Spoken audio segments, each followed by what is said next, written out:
A study set to be published in Research and Politics looked into the issue of housing affordability and housing assistance.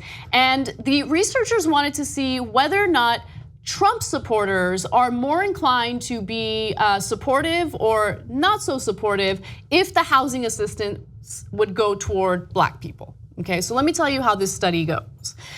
When exposed to the image of a black man, white Trump supporters were less likely to back a federal mortgage aid program. Favorability toward Trump was a key measure for how strong this effect was. Now, they also wanted to do this study comparing minority Trump supporters to the white Trump supporters to see if there were any differences, but apparently there weren't enough minority Trump supporters to do a representative or a large enough sample to do the study appropriately. Now, researchers did deploy this survey experiment by sampling more than 700 white people on their support housing assistance programs. Respondents were randomly assigned a subtle image of either a black or a white man. The image of a black man greatly impacted responses among Trump supporters. After they were exposed to the black racial cue, they were not only less supportive of housing assistance programs, but they also expressed higher levels of anger that some people receive government assistance and were more likely to say that individuals who receive assistance are to blame for their situation. Okay, this is deeply depressing. There's some important caveats to this. It's not the whole country. So Hillary Clinton supporters, it didn't make a difference if they were white or black. And in fact, for among liberals, and the conservatives will go nuts over this, there was a little bit of a reverse effect.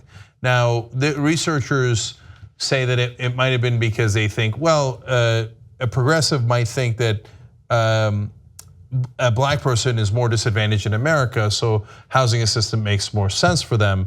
Whereas for a white person, they might be more assigned more personal responsibility.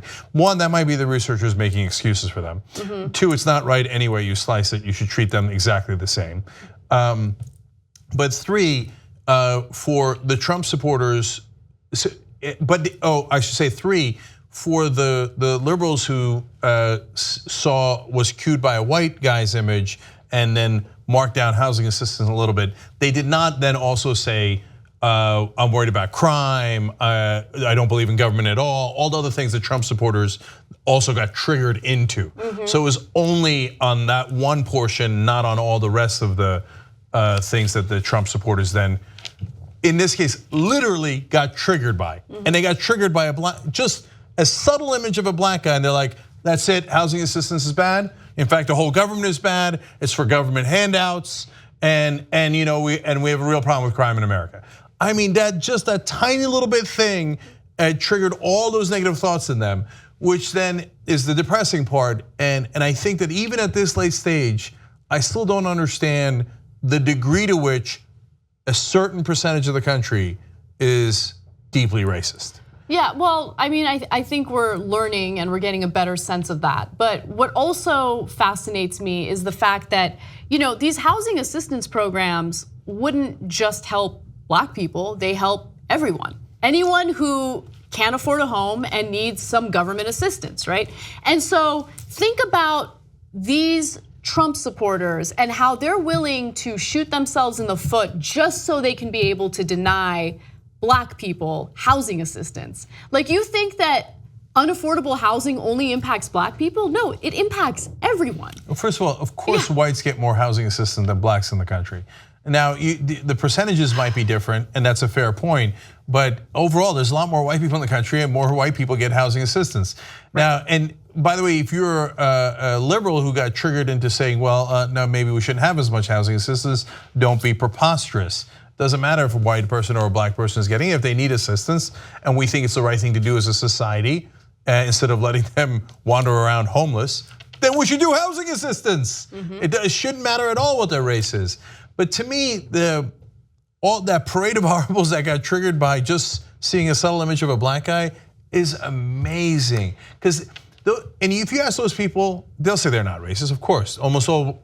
I mean, there was a grand wizard of the KKK after Charlottesville got interviewed, and he said, no, I'm not racist. I just think white people are superior to black people. I'm like, oh, God. No one ever wants to say they're racist.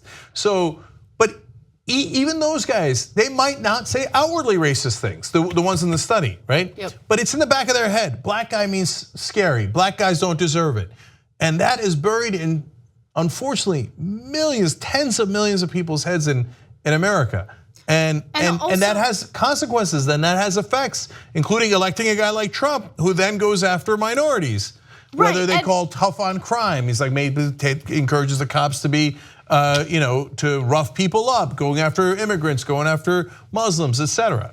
Yeah, and that is unfortunately Trump's winning strategy, which is what these researchers really wanted to look into. Like anytime he seems to struggle with the legislative process and accomplishing anything that way, he usually turns toward some sort of racial issue, some sort of race baiting, and it works. It works with his base because look, you also have to keep in mind that the lower the socioeconomic status for some of his voters, the more likely they are to latch onto that racial divide. And that's because it's a scapegoat, it's an easy distraction, it's an easy way to place the blame for their economic issues on someone who has even less power than they do. And that's the incredible thing. Like, we're all in this together, right? We're all gonna suffer from bad policies and current policies that are hurting us. And instead of focusing on fighting those policies, fighting those who are in power, who continuously screw us over, we're allowing ourselves to get completely distracted by fighting the most powerless people in the country. Yeah, and by the way, to give even more context and be more fair to Republicans, the researchers say it did not apply to all Republicans.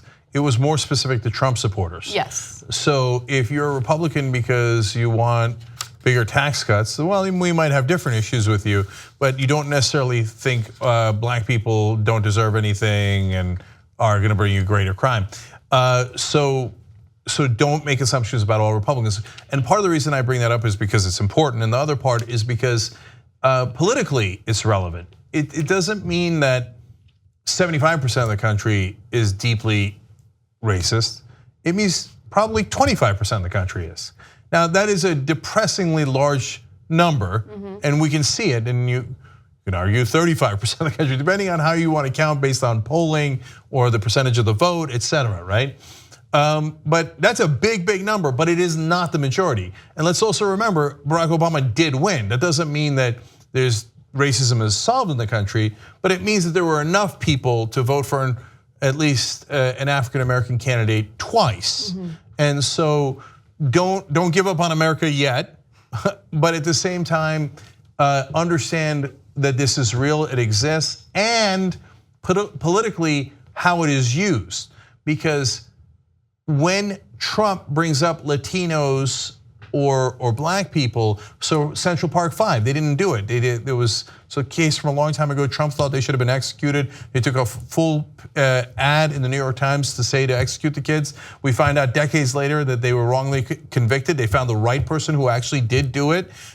Trump afterwards says, who cares, they should have been in jail anyway, we shouldn't let them go. That's the most unbelievable and one of the most deeply racist things I've ever heard. But that doesn't hurt him politically. It helps him because you cued your, whether conscious or subconsciously racist voters, black man, oh, I'm scared, I'm gonna vote for Trump. And it's amazing how that works, and it's also depressing how that works. But it is a real phenomenon, and the more we know it, the more armed we are to be able to defeat it. Help us build independent media together. TYTnetwork.com/join.